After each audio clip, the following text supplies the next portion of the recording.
निश्चय से शुद्ध तत्व आपके अंदर छिपा हुआ है। आप करेंगे तो आप अपनी आत्मा को क्या बना सकते हैं? परमात्मा। दिव्यार्थिक में से तो अप्पा ही परमात्मा, आपकी आत्मा क्या है? संजय भैया कहा जाए वो भव्य आत्मा और कहा जाए वो भगवान आत्मा, सही है कि गलत है? दोनों सही है, लेकिन नए लगा देना। दिव्यार्थिक में से आपके लिए भगवान आत्मा कह दिया जाए तो बात सत्य है, लेकिन नए ना लगाया जाए और कहा जाए वो भगवान आत्मा तो गड़बड़ हो जाएगी कि नहीं? नए लगाना, नए का ज्ञान होना चाहिए। तो द्रव्यान योग से हमारे अंदर शक्ति रूप से क्या है? परमात्मा विराजमान है। हम शक्ति रूप से दिव्यार्थिक नए की दृष्टि से हम आत्मा ही है। क्या है? हम आत्मा रूपी परमात्मा है, परमात्मा शक्ति है। लेकिन कौन से में से? द्रव्यान योग के। द्रव्यार्थिक नए की अपेक्षा कथन करें तो द्रव्यान योग हमारे लिए प्राप्ति कराता है। तो किसकी कराता है? मंजिल की प्राप्ति, हमारे लिए अपना लक्ष्य दिखाता है। लक्ष्य दिख जाए तो मंजिल प्राप्त हो जाती है। क्या आपसे ये कहा जाए शिखर जी जाना है, देखो वो दिख रहा पहाड़, तो पहुंच गए क्या शिखर जी? अभी तो आपने लक्ष्य बनाया है, लेकिन क्या करना पड़ेगा? चलना पड़ेगा कि नहीं कि अपने आप पहुंच जाओगे? चलना पड़ेगा। जो चलने में ताकत दिलाता है वो चलना योग है, जो आचरण की शिक्षा देता है। चाहे आप मुनि का आचरण करें और मुनि के आचरण करने में आप समर्थ नहीं है तो किसका आचरण करें? आप श्रावक का करें, दोनों, लेकिन चलना तो पड़ेगा। तो कह रहे चलना योग क्या करता है? शिक्षा देता है आपके लिए, भैया ऐसे चलिए। मोक्ष मार्ग पर सभी चल पाते हैं, चल पाते हैं क्या? चल तो सब देते, सब नहीं चल पाते। वहां पे कहा गया चक्षु चाहिए। कौन से चक्षु चाहिए? कौन से चक्षु चाहिए? आगम के चक्षु कहें, ज्ञान के चक्षु कहें, और वे आगम के और ज्ञान के चक्षु जो हमारे लिए चलने में सहायता प्रदान करते हैं, तो उस योग का नाम क्या है? करणन योग है। कौन सा योग है? चल तो पड़े और पैर में दर्द हो गया, पैरों में कष्ट हो जाए तो फिर क्या करोगे? संक्लेशता हो जाएगी। और आपके लिए करणन योग का ज्ञान है। किसका ज्ञान है? करणन योग का। भैया हमने पहले पैरों से हम भी चल रहे हैं और हमारे दूसरे साथी भी चल रहे हैं, कष्ट हमें को क्यों हो रहा है, उनको क्यों नहीं हो रहा है? कर्म सिद्धांत का ज्ञान होगा तो वहां पे आपके लिए पता चल जाएगा कि भैया इन्होंने पहले अभ्यास, पूर्व भाव का इनका अभ्यास है, इसलिए इनको थकान नहीं हो रही है। हमारा पूर्व भाव का अभ्यास नहीं है, या कहीं हमने कुछ ऐसे कर्म किए होंगे कि हमारे लिए असाधन वेदनी के कारण दर्द है और उनके लिए दर्द नहीं है। कर्म सिद्धांत जब हमारे जीवन में होता है तो कष्ट भी कैसे लगते हैं? सूल भी फूल की तरह लगते हैं। तो आचार्य भगवान कह रहे हैं करणन योग का ज्ञान भी होना क्या है? बहुत जरूरी है। और प्रज्ञान योग तो होने चाहिए कि नहीं? जब याद आती कि हो मैं ही थोड़ी मोक्ष मार्ग पे अकेला चल रहा हूँ, ऐसे कितने सारे अनंत जीव जो शिद्दत की सिद्धि कर चुके हैं, वे भी चले थे तो किस पर चले थे? इसी मार्ग पर चले थे। इतने सारे महापुरुष हमारे गुरुदेव भी चल रहे हैं, महापुरुषों का इसमें वर्णन आता है। ऐसी बातों को पर याद करते हैं तो एक अपूर्व संबल मिलता है। संबल का काम कौन करता है?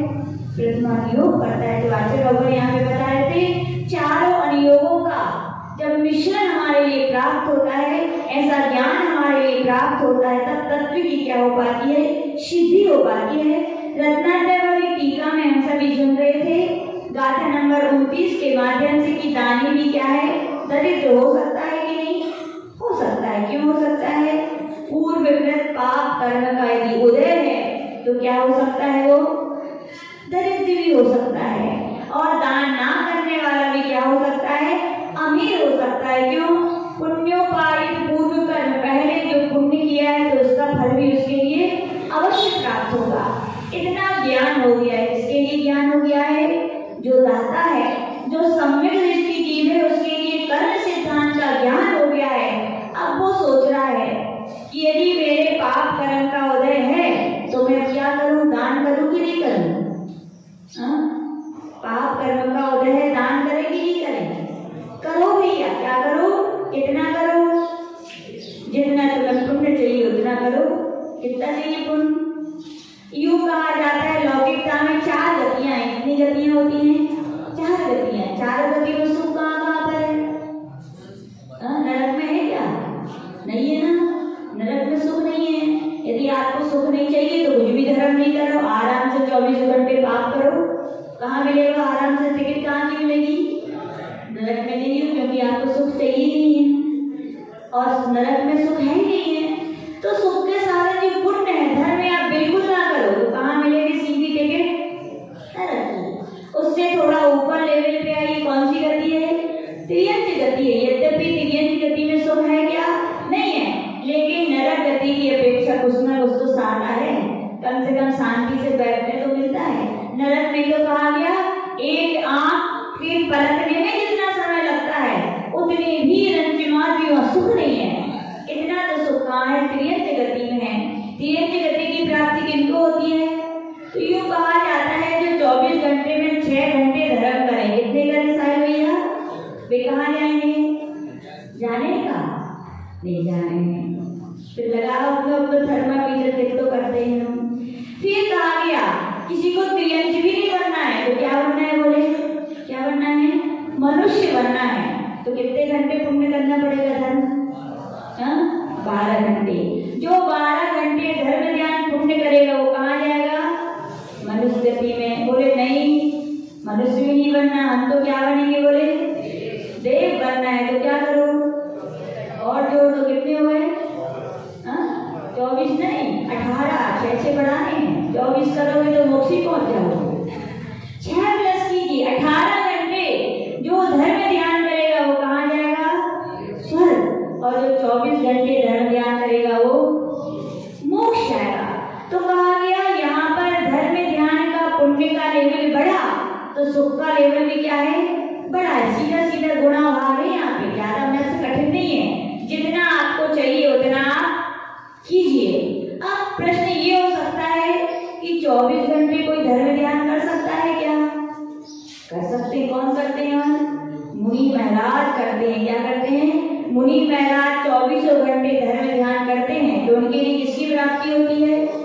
मोक्ष की। और 18 घंटे कौन पुण्य करते हैं? धर्म ध्यान वे भी मुनि महाराज ही करते हैं। श्रावक कर सकते हैं क्या? तो श्रावक स्वर्ग नहीं जाते हैं। तो फिर याद रखना, धर्म ध्यान का मतलब आप लोग क्या समझते हैं? पूजा कर ली हो गया धर्म, अभिषेक कर लिया हो गया धर्म, दान दे लिया हो गया धर्म, या कहीं कुछ काम कर ली तो धर्म हो गया। याद रखना ये धर्म नहीं है, ये धर्म के साधन है। क्या है? सब धर्म के साधन है। धर्म का नाम तो है अप्रुचि सम्मतम। हम बार बार बताते हैं क्या नाम है धर्म का नाम? जहाँ पर आपके अंदर निरंतर आत्म कल्याण की भावनाएं बनी रहती हैं। भले ही आप मानते हैं किसी कर्म के वजह से हॉस्पिटल में भी बैठे हैं, आप एडमिट हैं, आपको मंदिर आने नहीं मिल रहा है, फिर भी धर्म ज्ञान हो सकता है कि नहीं? हो सकता है। आपके अंदर अप्रुचि है, आत्मा के कल्याण के प्रति रुचि है, तो आप यही बोलोगे, हे भगवान कैसे पाप कर्म का उदय आया कि मुझे आपके दर्शन करने नहीं मिले। हे भगवान कब आपके दर्शन कर लूं, कब आपके पूजन कर लूं, इन्हीं से तो मेरी आत्मा का कल्याण होने वाला है। इन भावनाओं का नाम क्या है? धर्म। क्या है? तो ऐसी भावनाएं हो सकती है कि नहीं? 18 घंटे दुकान पर भी बैठे अंजुल भैया, भावनाएं हो सकती है कि नहीं? अच्छी हो सकती है। दुकान पर भी बैठे हुए व्यक्ति मानते हैं कि आप दुकान बहुत चलाते हैं, लेकिन दुकान चलाते चलाते भी धर्म ध्यान हो सकता है। हो सकता है कि कैसे हो सकता है अंजुल भैया? जब मक्खी भगावे को टेम आए तो मक्खी ना भगा के शास्त्र के पन्ने पर रख लो, या माला रख लो तो माला की गुरियरी भगवान का नाम लेके फिर लो। और इतना भी ना कर सको तो क्या है? मोबाइल का जमाना है, ऑन कर लो किन्हीं मुनि महाराज के प्रवचन, कोई भगवान की स्तुति और सुनने लगो। और सुनने के साथ साथ क्या करो? अपना मन भी लगाओ कि जैसे वैसे शब्दों में लिखा है वैसा मेरा जीवन कब हो जाए, वैसी मेरी परिणति कब हो जाए। बोलो हो सकता है 18 घंटे धर्म ज्ञान की? नहीं हो सकता। होता है तभी तो श्रावक भी स्वर्ग जाते हैं। कि नहीं होता तो बताओ, पंकज भैया श्रावक स्वर्ग जाते कि नहीं जाते? जाते हैं। जाते हैं नहीं जाते? जस्ट स्वर्ग नहीं जाते? अरे वाह, जाते हैं। और कौन जाते हैं? ऐसा ही धर्म ध्यान की भावना से जो डूबे रहते हैं। क्या है? ऐसी धर्म ध्यान की जिनकी भावना भावनाओं के अंदर लगन रहती है। आचार्य गुरुदेव ने जो समय साथ पढ़ाया था उसके समय साथ कलश है आचार्य अमृतचंद महाराज की। वास्तविकता में लगता है जैसे कलश में अमृत भरा रहता है, ऐसे आचार्य अमृतचंद महाराज ने भी उन कलशों में यानी छंदों में अमृत ही भर दिया है। इतनी सुंदर सुंदर अध्यात्म की वहाँ पर चर्चाएं की हैं अमृतचंद महाराज ने। वहाँ पर एक लाइन कही, क्या कहा, अपिरुचि सम्मतम वाला जो सम्यक दृष्टि जीव है उसके क्या लक्षण है, तो वहाँ पे कहा गया सम्यक दृष्टि नियति भक्तम ज्ञान वैराग्य शक्ति। सम्यक दृष्टि के अंदर होती है तो कौन सी शक्ति होती है, ज्ञान, और वैराग्य की कौन सी शक्ति होती है, ज्ञान। कौन सा ज्ञान, सांस उठा लिए पढ़ लिए उसका नाम ज्ञान है क्या, प्रवचन सुन लिए क्या उसका नाम ज्ञान नहीं। ये तो ज्ञान के साधन हैं। इनको सुनकर के आप जब कभी बैठे तब आपके मन में फिर भी ज्ञान की बातें रिपीटेशन होने लगे, वे ज्ञान की बातें याद आने लगे, और याद आने के साथ साथ 100% नहीं तो कम से कम 1% तो आपके जीवन में भी आने लगे। इसका नाम क्या है, धर्म ध्यान। किसका नाम है, धर्म ध्यान। जैसे इलेक्ट्रिसिटी के पावर होते हैं कि नहीं, वायर, लाइट होती है कि नहीं, पंखा चालू है कि नहीं है, अभी तो चालू है, लेकिन कभी चालू ना हो तो क्या इलेक्ट्रिसिटी पावर नहीं है, क्या है, लेकिन अपन ने स्विच ऑन नहीं किया है तो वो अभी है लेकिन प्रकट नहीं है। ऐसी सम्यक दृष्टि के अंदर जरूरी नहीं है कि वो धर्म की पूजन करना, पाठ करना, ये सब तो स्विच ऑन करना है कि आपकी देखने लगे कि लाइट है, लेकिन लाइट नहीं भी हो तो भी लाइट होती है कि उसका नाम क्या है, अंतरंग का ज्ञान। सम्यक दृष्टि के अंदर धार्मिक क्रियाएं जितनी होती वो करता है, जितनी उतना समय है, शक्ति है, सारी करता है, लेकिन शक्ति नहीं है, सामर्थ्य नहीं है तो क्या करता है, अंतरंग की भावना में उसके इलेक्ट्रिसिटी पावर यानी ज्ञान तो काम करता है। ये करता ही है कि नहीं करता। मानते दुकान पे बैठना पड़ता है कि जाते हो, लल्लू भैया दुकान पे बैठने पड़ा था कि बैठक हो, बैठक हो। संजय भैया आपको बैठने पड़ा था कि बैठक हो, हैं? आप भी बैठक हो। विकास भैया आपको बैठना पड़ता है कि बैठते हो, पढ़त है। ये सम्यक दृष्टि की भाषा है। वो जानते हैं कि दुकान पे बैठने से कल्याण होने वाला नहीं है, लेकिन क्या करें, गृहस्थ है तो बैठना पड़ता है। वहाँ दुकान पर के भी बैठ कर के भी बार बार यही भावना बातें, हे भगवान कब वो दिन आए कि दुकान का झंझट छूटे, वास्तविकता में जो मार के वो हमारे लिए कब मिले। इसका भी नाम क्या है, धर्म ज्ञान है। अरुण अंकल, ऐसा धर्म ज्ञान 18 घंटे चल सकता है कि नहीं, चल सकता है, और चलाते हैं। जो भक्त चलाते हैं उन्हीं जीवों के लिए किसकी प्राप्ति होती है, स्वर्ग की प्राप्ति होती है। किसकी प्राप्ति होती है, तो याद रखना, धर्म ध्यान एक ज्ञान का प्रभाव है जो सम्यक दृष्टि के अंदर निरंतर बना रहता है। किसकी तरह बना रहता है, आपके इलेक्ट्रिसिटी पावर की तरह। तो व्यक्ति 18 घंटे भी 6 घंटे तो सो गए, जितना सो गए ज्यादा से ज्यादा, कितना सो गए, आगे सो गए वाले इंद्र भैया, कितना सो ज्यादा से ज्यादा 6 घंटा तो सो। 18 घंटे अब नहीं सोते, अच्छी बात है। देखो जिनवाणी सुनने का कितना बड़ा जीवन में परिवर्तन आता है। 6 घंटे भी यदि इंसान सोएगा तो 18 घंटे तो जगेगा, और 18 घंटे जगने वाला सम्यक दृष्टि जी, यद्यपि सम्यक दृष्टि की तो इतनी महिमा कहा गया है कि सोते हुए भी वो जागृत रहता है। क्या रहता है सम्यक दृष्टि, सोते हुए भी, फिर भी मान लें कि आप वो कुंभकर्ण के भैया हो, मान लो तो आप 6 घंटे भी आप कट कर दीजिए तो 18 घंटे भी आप धर्म ध्यान के ज्ञान के साथ यदि अपना जीवन व्यतीत करते हैं तो नियम से आपकी किसकी प्राप्ति होगी, किसकी प्राप्ति होगी, स्वर्ग से ही, नियम से होगी। शंका मत कीजिए, बिल्कुल भी आप कुछ भी मत सोचिए कि होगी कि नहीं होगी। 18 घंटे यदि आपके धर्म की भावनाएं बनी है तो नियम से आपकी किसकी प्राप्ति होगी, स्वर्ग की। उतना ना कर पाओ तो फिर 12 घंटे हो सकती है, ठीक है, मान सकते हैं कि 6 घंटे आपके दुकान में कितने घंटे हैं, 12 घंटा, सुबह 6 बजे से 18 घंटा तो पूरी दुकान ही में जाता है। 6 घंटा है, 8 से 8 12 कितनी चलता वाली दुकान 12 घंटे चलती है क्या? तो फिर काहे बैठे? विश्वास नहीं है ना आपके लिए। एक बार एक घटना सुनाते, झांसी के अंकल जी थे, उनसे बहुत कहते थे क्या करें, अब लोग सोचते हो कि माता जी पीछे से पड़ जाती हैं, जैसे आप ग्राहकों के पीछे पड़ते हो ना, खरीद लो। तो हमारी भी तो दुकान है, आरटीसी ने अपना माल भेजा है सप्लाई करने के लिए, तो अपना काम करते हैं, कहते रहते हैं भैया अभिषेक अब तुम भली सोचो, अच्छे भैया पीछे से पड़ जाती, क्या करें, हमारा व्यापार है, दुकान चलानी है नीरज भैया, तो बार बार कहने पड़ते ले लो। अब ऐसे तो नहीं कहते, हम अपने तरीके से कहते हैं। तो वहाँ पर झांसी में भी अंकल आते थे, उनके भी हम सब में पीछे ही पड़ गए होंगे। रोज कहते थे अंकल जी अभिषेक करने आ जाया करो, आ जाया करो। कछु नहीं होते, 6 बजे से दुकान पे उनका काम था, उठे चाय पी, मंजन में नहीं करते, नहा भी नहीं, आके नहाते, बोले दुकान सीधे। तो हमको बहुत समझाया अंकल जी एक आध दिन तो सुन लो हमारी, एक दिन करके देख लो। बोले आप विश्वास रखें, हमने भी विश्वास दिलाया। बोले मैं नहीं कह रहा हूँ, हमने कहा जिन्हें भगवान की सत्य पे कसौटी पे कसी हुई सर्वोत्तवाणी है, अन्यथा नहीं हो सकती। करके तो देखो एक बार, अंततः कितना कमाते हो आप एक दिन में? 1000-2000 रुपए, 12 घंटे में 1000-2000 कमाते हो। यदि वे 3 घंटे में आ जाए तो दुकान खोलोगे कि नहीं खोलोगे? बोले माता जी सब बातें हैं, और भगवान आके दुकान चला देंगे, आप चला दें सीखे दिखा बोलते भगवान ना चले हैं, चलाने वहीं को पड़े तभी चलेगी जब हम बैठेंगे। तो हमने कहा अंकल जी बहुत बड़ी भूल में हो कि दुकान पर बैठने से दुकान चलती है क्या? बोलो साहिल, दुकान पर बैठने से दुकान चलती होती तो बताओ, एक अमीर गरीब से अमीर बन गया और एक गरीब का गरीब रह गया, क्यों रह गया? वो भी तो बैठ रहा है, वो भी बैठ रहा है, क्या बात है? याद रखना, आपके बैठने से दुकान नहीं चलती, दुकान चलती तो पुण्य से।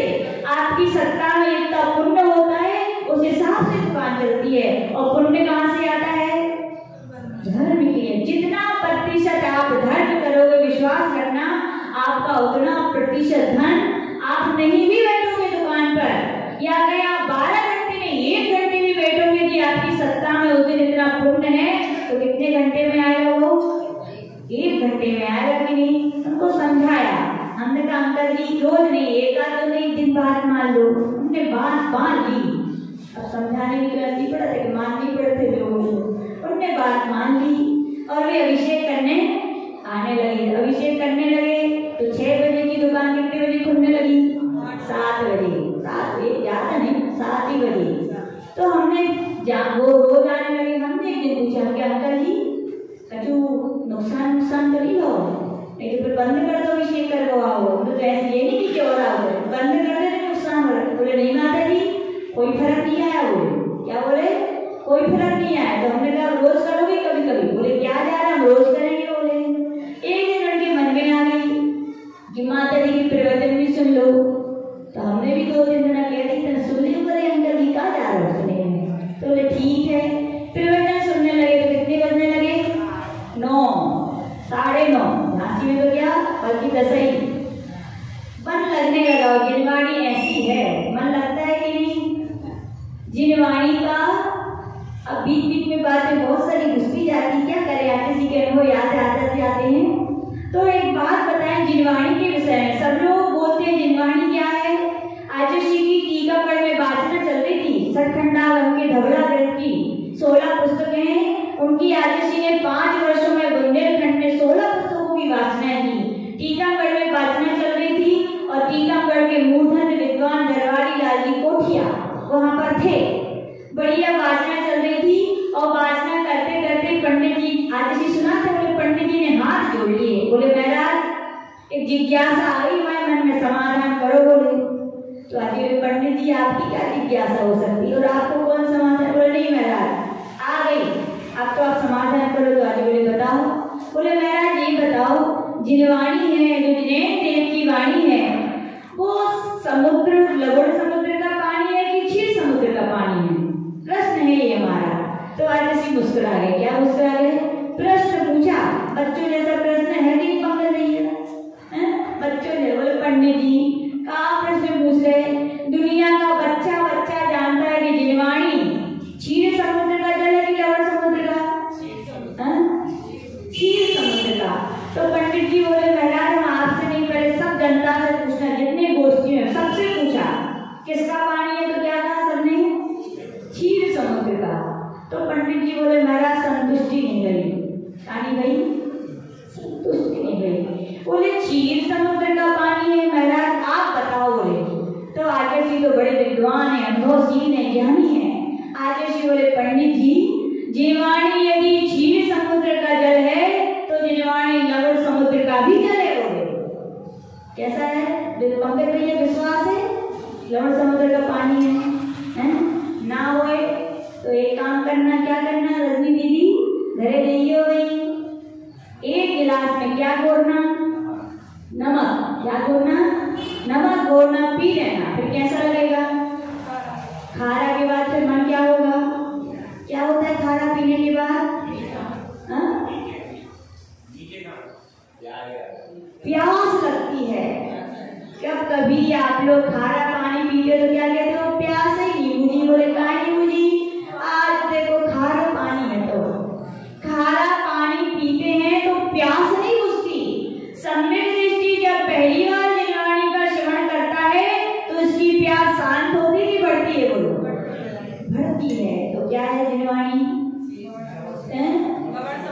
जिनवाणी क्षीर समुद्र का जल इसलिए है, आचार्य ने बताया, क्योंकि जलवज्ञदेव की जिनवाणी का श्रवण करने के बाद भव्य सम्यक दृष्टि जीव के लिए अन्य कुमत की वाणी सुनने की इच्छा नहीं होती। इसलिए तो क्या है, जैसे क्षीर समुद्र का पानी एक बार कोई पी ले तो उसे अन्य समुद्रों में पीने की इच्छा नहीं होती। तो क्षीर समुद्र का जल भी है, लेकिन जब आनंद आता है, जब आह्लाद की, खुशी की, या कहें वैराग की, ज्ञान की तरंगें जब उठती हैं तो मन में शांति, सुकून, निरापत्ता होती है। लगता है और सुन ले, क्या लगता है, और सुन ले, और सुन ले, और सुन ले। और प्यास बढ़ी की घटी, बढ़ी। तो किसका पानी है, फिर क्षीर समुद्र, लवण समुद्र का पानी किसका है, जिनवाणी। उन्हें भव्य जीवों के लिए जिनके अंदर प्यास बढ़ती है उनके लिए क्या है, वो किसका पानी है, लवण समुद्र का पानी है।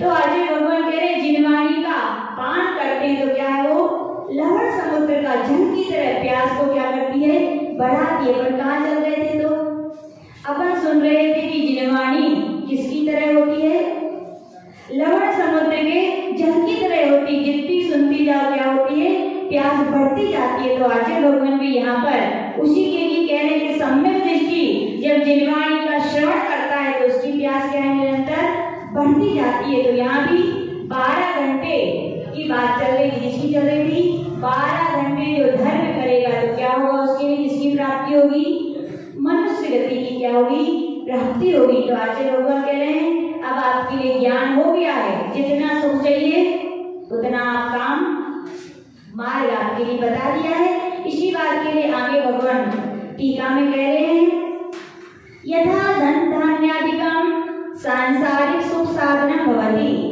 जैसे धन धान्य आदि से सांसारिक सुख के साधन प्राप्त होते। कहा जाता है जिसके व्यक्ति के पास धन और धान्य भरपूर है उसके पास संसार के हर वस्तु को खरीद सकता है, और वस्तु खरीदने से क्या होती है, उसके लिए सुख की प्राप्ति होती है। गर्मी के दिन आए, पता चल गया मार्केट में क्या आ गया है, फ्रीजर आ गया, धन है तो खरीद लाओ, तो क्या हो गया आपके लिए, संसारिक सुख की प्राप्ति होगी।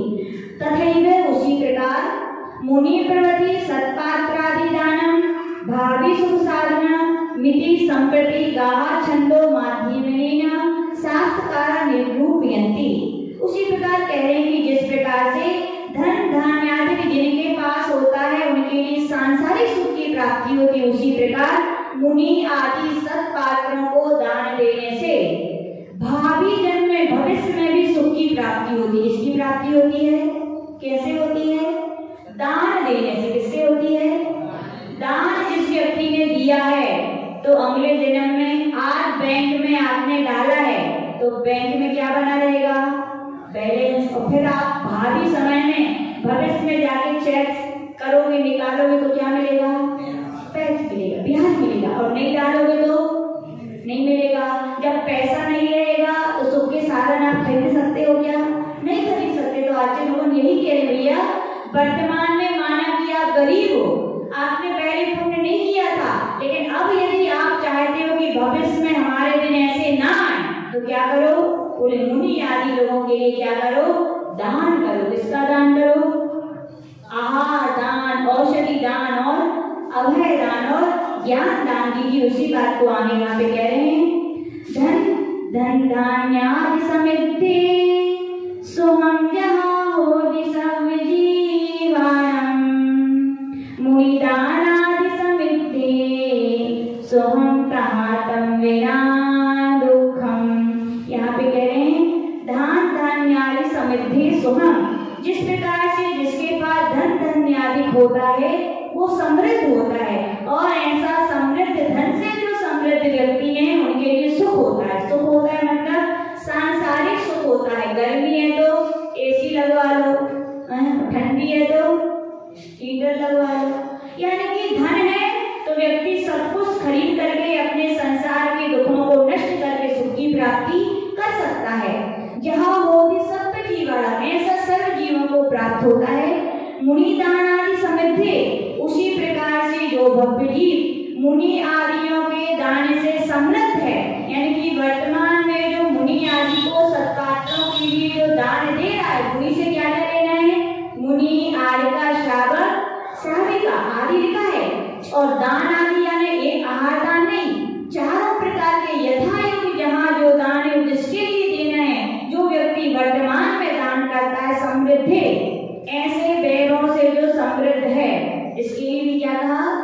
दान देना भी क्या है? वैभव है, हर व्यक्ति को प्राप्त होता है।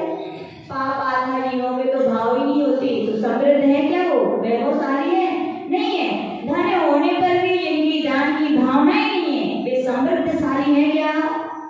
नहीं है, क्योंकि दान की भावनाएं नहीं है। सुमन कहा तम बिना दुखम, यदि वे मुनि आदि को दान देते हैं तो सुख की प्राप्ति होती है। और तम बिना दुखम, यदि वर्तमान में धन होने पर भी जो दान आदि नहीं करते हैं तो भगवान की वाणी में भविष्य में क्या पाएंगे? दुख ही पाएंगे। क्या पाएंगे? दुख पाएंगे। इसका मतलब ये अपने लिए गरीब होना कोई बड़ी बात नहीं है, लेकिन किससे गरीब? धन से गरीब हो तो कोई बात नहीं, लेकिन धार्मिक भावनाओं से कभी पर को गरीब। धार्मिक भावनाएं हमेशा बनाए रखनी, जितना जिसके पास है क्या करना चाहिए? दान करते रहना चाहिए। आगे कह रहे हैं गाथान व्या सुमा धन धान्यादि समृद्धि जा सर्वजीवान सोम होती धनम जा धान्यम जा तदुभयम धन धान्यम। जिसके पास धन है, धन यानी क्या? रुपया पैसा नहीं। यदि अपन पहले के ग्रंथों को उठाकर देखें तो धन का मतलब क्या होता था? गाय, घोड़ा, हाथी, बाज। दौलत राम जी की छेड़ाला पड़ी है। गज धन बाज धन क्या है?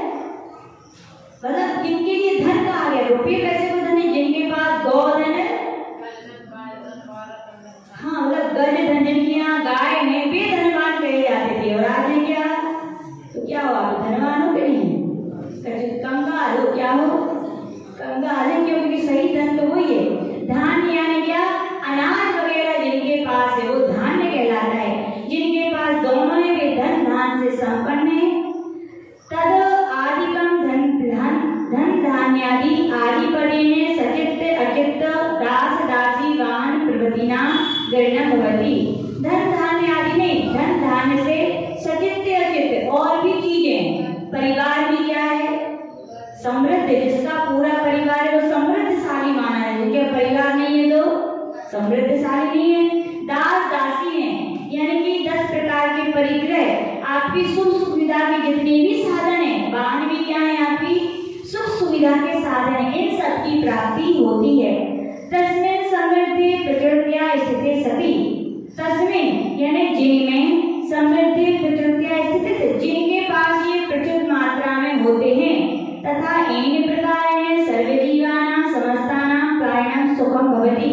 जिन जिन जीवों के पास ये सब चीजें होती, क्या क्या होती हैं? धन है, धान्य है, नौकर है, चाकर है, वाहन है, और भी जितनी आवश्यकता की चीजें, वे सभी जीव क्या होते हैं संसार में? सुखी देखे जाते हैं कि नहीं? अब जिसको कहीं जाना है, गाड़ी नहीं है तो एक दूसरे का मुंह देखना पड़ता है, दुख होता है कि सुख? और जिसके पास गाड़ी है उठाया तो किसकी प्राप्ति हुई? तो कहा गया जिनके पास सारी चीजें वो सुख की प्राप्त सुख का अनुभव करते हैं। उसी प्रकार से आगे की गाथा में टीका में कह रहे हैं कि वस्तुतः तु पुण्योदय सत्येव धन धान्यादिकं सुखदायी भवति। वो मैं निश्चय से आज यदि धन धान्यादि आपके पास है तो क्यों है? पुण्योदय किसके द्वारा है? पुण्य का उदय है, इसीलिए उस व्यक्ति के पास क्या है? धन धान्यादि है। अन्यथा धन धान्यादिकं प्रचुरम सत्यपि विविध दुख उद्वेग चिंता व्यथा आदि सद्भाव एवं इति विशेषा। कई लोगों के पास धन धान्यादि तो होता है लेकिन सुख मिलता है क्या? ऐसा है क्या? बड़े बड़े आदमी भी सब कुछ घर में है लेकिन शुगर की बीमारी हो गई, क्या खाओ? बिना शक्कर को खाओ। या कैसी बीमारी हो गई? बोले रोटी भी बंद। एक आते जयपुर के अंकल, इतने बड़े सेठ जी, मानो क्या खाते हैं? मूंग की दाल को पानी पी जाते। बोले डॉक्टर ने मना कर दी। किस दर्दी? कहाँ को बताओ, कोई फायदा है क्या? तो आचार्य भगवान कह रहे हैं धन आदि प्रचुर मात्रा में होने पर भी यदि पुण्य का उदय नहीं है तो विविध प्रकार के दुख उद्वेग चिंता व्यथा आदि का भी सद्भाव हो जाता है। किनके होता है ये? मालूम किनके होता है?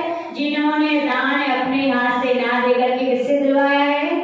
श्रीमती जी दे देंगी। चौका लगाया तो हम दुकान चला लेंगे, हम बाहर खड़े हैं, तुम दो, जो चलाओ वो चलाओ। तो आपने, आपका पैसा है, आपका चौका है, लेकिन आप किससे दिला रहे हो? दूसरों से दिला रहे हो। तो आपके लिए धन तो मिलेगा, आचार्य भगवान कह रहे, क्योंकि कुछ न कुछ तो आपने मेहनत की है, इससे आपके लिए धन की प्राप्ति होगी, लेकिन आप धन का उपभोग नहीं कर पाओगे। सब कुछ लेकिन खा ही नहीं पा रहे हो, डॉक्टर ने मना कर दिया, या इतने बीमार हैं, यूज ही नहीं है कुछ। तो आचार्य भगवान कह रहे हैं ऐसे उन जीवों के लिए दुख आदि का सद्भाव भी होता है। तथा मुनिदानादि समृद्धि सुखम तथैव मुनिदाने तथा सादृशान अशुभ कार्ये च समृद्धि सति सुखम प्राप्त से। यहाँ पर आचार्य भगवान कह रहे हैं उसी प्रकार मुनियों को दिया जाने वाला दान उसी समान अन्य शुभ कार्य रूप से ज्यादा किया जाता है। मान लिया आपके जीवन में दुख ज्यादा है तो क्या करो? दान कितना करो? थोड़ा कि ज्यादा? कितना करो? ज्यादा। देखो माता जी महाराज ने छोड़ा कि नहीं छोड़ा? कितना छोड़ा? सब कुछ छोड़ा तो सुख कितना मिलेगा? कितना मिलेगा? पूरा। जितना छोड़ता है व्यक्ति उतना ही पाता है। आपको पता है ना ये बात? तो आचार्य भगवान कह रहे जब आप दुख के लेवल को घटाना चाहते हैं, सुख के लेवल को बढ़ाना चाहते हैं, तो क्या करो? दान कम करो कि ज्यादा करो? प्रचुर मात्रा में। प्रचुर मात्रा में आपको पुण्य चाहिए तो दान भी कितना करो? छोड़ते जाओ। आपको क्या करते जाओ? कई माती घर में से चले, चिंता नहीं करो। पुण्यात्मा जीव दान कर रहा है तो याद रखना दान से बैंक बैलेंस कम होता है कि बढ़ता है? बढ़ता है। तो श्रद्धा रखो, आपका बैंक बैलेंस यदि बढ़ रहा है तो आपके घर में कमी आएगी क्या? नहीं आएगी। इसका उदाहरण सुना जीता जागता। आचार्य जी का जब चतुर्मास 1998 में भिंड में चल रहा था। कहाँ चल रहा था? भिंड में। आचार्य जी के परम भक्त रज्जू भैया, क्या नाम है? सुना होगा रज्जू भैया, शक्कर वाले। सुनो कि सुनो, बड़े फेमस भक्त हैं आचार्य जी के, जिनने पूरी उनकी सुनाते हैं। तो एक बार सुबह सुबह आए, जंगल जाते थे भैया लोग, बहुत सारे जंगल गए उनके साथ। आचार्य जी का कमंडल पकड़े थे। तो आचार्य जी बोले आचार्य जी आज हमने सपना देखा। बोले तो आचार्य बोले क्या देखा? तो बोले हमने सपने में देखा मैं आपका कमंडल पकड़े हूँ। तो आचार्य बोले अभी भी पकड़े हो?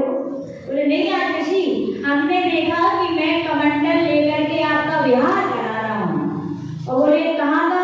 बोले सम्मेद शिखर जी का। कहाँ का विहार करा रहा हूँ? सम्मेद शिखर जी का। तो आचार्य जी बोले रज्जू भैया शब्दों के लड्डुओं से पेट थोड़ी भरता है ना, सपने में खाए हुए लड्डुओं से पेट भरता है। पेट भरता है तो साक्षात लड्डुओं से भरता है। तो बोले मतलब महाराज? तो महाराज दूसरे महाराज ने समझा नहीं। आचार्य जी कह रहे सपने की यात्रा से तो पुण्य नहीं मिला, साक्षात यात्रा से मिलता है।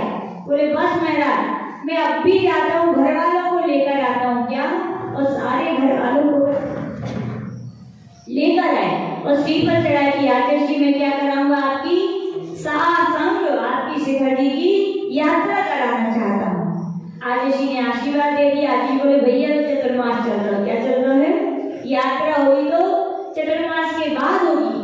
और आप लोग विश्वास नहीं करेंगे, रज्जू भैया खुद सुनाते हैं, अभी भी सुनाते, बोले माता जी यहाँ हमने श्रीफल चढ़ाया और वहां चतुर्मास के बाद हमारी यात्रा प्रारंभ हुई और यात्रा प्रारंभ के बाद अंत भी नहीं हो पाई थी। बोले इतनी शक्कर का भाव बढ़ा, इतनी शक्कर का भाव बढ़ा कि जितना खर्चा नहीं होता उससे ज्यादा मुनाफा पहले वाले घर में आ गया। बोले यात्रा भी पूरी भी पुण्य की भावनाओं से भी अपने आप पुण्य एकत्रित होता है। लोग बोलते हैं कहो भैया पथरिया को प्रोग्राम है, कछु बनने तो है लेकिन कभी बने कभी बने नहीं भैया। बनना है तो आज से ही बोल दो, तो पुण्य का संचय क्या हो जाएगा, आज से ही घंटा शुरू। और बनना तो है, तब बनोगे तो कितना मिलेगा पुण्य, उतने मिलेगा। तो आचार्य भगवान कह रहे हैं कि भावना से भी क्या मिलता है, पुण्य। प्रचुर मात्रा में दान की भावनाएं भी जो करता है उसके लिए पुण्य का संचय होने लगता है, और जो करने लगे उसकी कमी पड़ेगी। या रज्जू भैया ने शिखर जी आदर्शी पहुंचे और श्रीफल लिया और दूसरा गिरनार जी की यात्रा का श्रीफल चढ़ाया था। फिर उन्होंने 2 जनों में गिरनार जी की यात्रा करा दी। घाटा हुआ क्या? बोले महाराज कुछ भी नहीं, बढ़ रहा है आपकी कृपा से तो। और गिरनार जी की यात्रा होने के बाद उन्होंने अभी श्रीफल चढ़ाया है, मालूम कहाँ का, बद्रीनाथ की यात्रा का। कहाँ का? कितने साधु, एक तो नहीं जितने आप ले जाए, ऐसे एक भक्त नहीं, आचार्य के बहुत सारे भक्त भी शिखर जी की यात्रा करवाई है। भवनलाल जी उन्होंने भी 100 साधुओं की यात्रा करो, 108 कितने की कराई करूँ भैया? साधुओं की, श्रावकों की कराना तो सरल है, साधुओं की व्यवस्था के साथ कराना। हाथी बांधने की तरह तो हाथी भी महंगा और उसका व्यवस्था भी महंगी। साधुओं को ले जाना, व्यवस्था करना बहुत कैसी खीर है, टेढ़ी खीर है। खीर लोग गलत बोलते, क्या है वो? टेढ़ी खीर है। तो उनके लिए कहा, उन्होंने पूरी यात्रा करवाई, यात्रा हुई, उन्होंने भी फिर से श्रीफल चढ़ा दिए। बोले आचार्य 2030 का श्रवण बेलगोला का जो महामस्तकाभिषेक होगा उसकी यात्रा मैं करवाऊंगा, और 108 साधु नहीं, अब 500 साधु चाहिए। बोले कितने चाहिए? कहाँ से आता है बताइए धन? याद रखना, कोई बड़े आदमी नहीं है, कोई रईस भी नहीं है क्योंकि बहुत पैसा बरस है, सामान्य व्यक्ति हैं, लेकिन दिल बड़ा है, भावनाएं बड़ी हैं। उनका चिंतन है, व्यवस्था हम थोड़ी बनाते हैं, साधु का स्वयं का पुण्य होता है, साधु का पुण्य होता है, तो सारी व्यवस्थाएं बन जाती है। तो आचार्य लोग यही कह रहे हैं कि जितना आप सुख चाहते हो क्या करो, उतना ही आप दान करते जाओ। दान से धन घटता है कि बढ़ता है? बढ़ता है। श्रद्धान रखो, क्या करते जाओ, दान करते जाओ। इसी कामना के साथ जय प्रभु जाना चाहिए। श्री विरासत की माँ मेरा जी की